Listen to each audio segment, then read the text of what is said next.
இடத்திலே நாங்கள் சொல்ல வந்திருக்கிறோம்.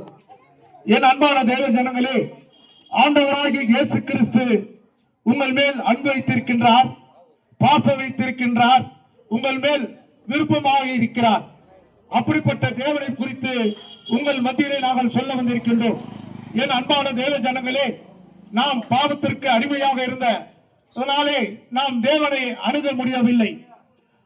உண்மையான தேவன், நம்மோடு பேசுகிற தெய்வம், நம்மோடு நடக்கிற தெய்வம், நாம் செய்கிற காரியங்களில் அனைத்தையும் நம்மோடு இருந்து செய்யக்கூடிய தெய்வத்தை பற்றி நாம் உங்களுக்கு சொல்ல வந்திருக்கின்றோம். என் அன்பான தெய்வ ஜனங்களே, நாம் பாவத்தினாலே அடிமையாக இருந்த அந்த பாவத்திற்காக ஆண்டவராகிய இயேசு கிறிஸ்து கல்வாரி சிலுவையிலே அவர் நமக்காக ரத்தத்தை சிந்தினார். அந்த ரத்தத்தினாலே நாம் பாவங்களையும் நமக்கான அநேக வியாதிகளில் இருந்தும் குணப்படுத்தினார்.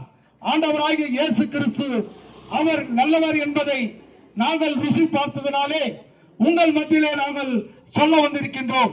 அந்த இயேசு கிறிஸ்துவை நீங்கள் அறிய வேண்டும் என்பதுதான் நாங்கள் வந்திருக்கிற அனைவருடைய விருப்பமாக இருக்கிறது. என் அன்பான தேவ ஜனங்களே, உண்மையான தேவனிடத்திலே நாம் அணுக முடியாத ஒரு காரணம் என்னவென்றால், நாம் செய்கிற பாவம், நாம் செய்கிற அக்கிரமம் எல்லாவற்றிலும் இருந்து தேவன் விடுதலை ஆக்க வேண்டும் என்று சொன்னால், தேவனிடத்திலே நாம் அணுக வேண்டும் என்று சொன்னால், நாம் பாவத்தை விட்டு விலக வேண்டும். அது மட்டுமல்ல, நன்மைகளை நம் இடத்திலே, நம் இல்லங்களிலோ, நம் குடும்பங்களிலோ, நண்பர்களிடத்திலே வர வேண்டும் என்று சொன்னால், அதற்கான நன்மையான காரியங்களை ஆண்டவராகிய இயேசு கிறிஸ்து நமக்கு செய்ய வல்லவராய் இருக்கிறார். என் அன்பான தேவ ஜனங்களே, இதோ நான் பேசிக் கொண்டிருக்கிறவனும் ஒரு காலத்திலே பாவியாக திரிந்து கொண்டுதான் இருந்தேன்.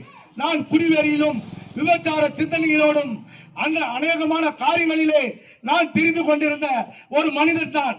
ஆண்டவராகிய இயேசு கிறிஸ்துவை நான் ஏற்றுக்கொண்டதனாலே, அவர் செய்த நன்மைக்காக, அவர் செய்த எல்லா விதமான நற்காரியங்களுக்காக இதோ இந்த இடத்திலே வந்து நான் சாட்சியாக சொல்கிறேன்.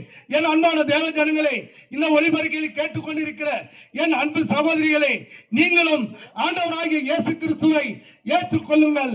அப்பொழுது உங்கள் வீடுகளில் இருக்கிற எல்லா பிரச்சனைகளையும், அது நோயாக இருக்கலாம், அது மந்திர கட்டுகளாக இருக்கலாம், விரோதங்களாக இருக்கலாம், எல்லாவற்றிலும் ஆண்டவராகிய இயேசு கிறிஸ்து அவர் ஒரு வார்த்தையிலே உங்களுக்கு விடுதலை கொடுப்பார். அவர் ஒரு வார்த்தையிலே உங்களுக்கு விடுதலை கொடுப்பார் என்பதை நாங்கள் விசுவாசித்தனாலே உங்கள் மத்தியிலே நாங்கள் சொல்கிறோம்.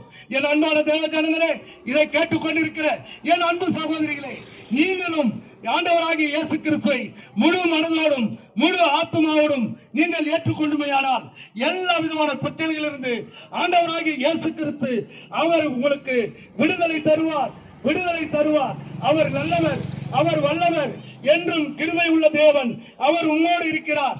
இதோ ஆண்டவராகிய இயேசு கிறிஸ்து எல்லா விதமான பிணிகளில் இருந்து உங்களை விடுதலை ஆக்க ஆண்டவராகிய இயேசு கிறிஸ்து உண்மையான தேவனை நீங்கள் ஏற்றுக்கொள்ளுங்கள், ஏற்றுக்கொள்ளுங்கள். ஆமென். கிறிஸ்துவில் மிகவும் பிரியமான சகோதர சகோதரிகளே, நல்ல ஆண்டவராகிய இயேசு கிறிஸ்து ராஜாவுடைய ஜீவனுள்ள வார்த்தைகளை கேட்டீர்கள். பிரியமானவர்களே, இந்த ஆண்டவராகிய இயேசு கிறிஸ்துவை அறிந்து கொள்ள வேண்டும், இந்த ஆண்டவராகிய இயேசு கிறிஸ்துவை தெரிந்து கொள்ள வேண்டும் என்று நீங்கள் விரும்புவீர்களானால், உங்கள் பகுதிக்கு அருகாமையில அப்போஸ்தல எழுப்புதல் சபை என்கிறதான ஒரு தேவாலயம் கீழ்மாநகர் பகுதியில் செயல்பட்டு கொண்டிருக்கிறது. இதனுடைய போதகராக அருமையான பாஸ்டர் எலிசா அவர்கள் இருக்கிறார்கள். ஒவ்வொரு ஞாயிற்றுக்கிழமைகளிலும் காலையில 10 மணிக்கு ஆராதனை நடைபெறுகிறது. இந்த ஆராதனைகளிலே நீங்கள் கலந்து கொண்டு உலகம் தர முடியாத, உலகத்தில் இருக்கிற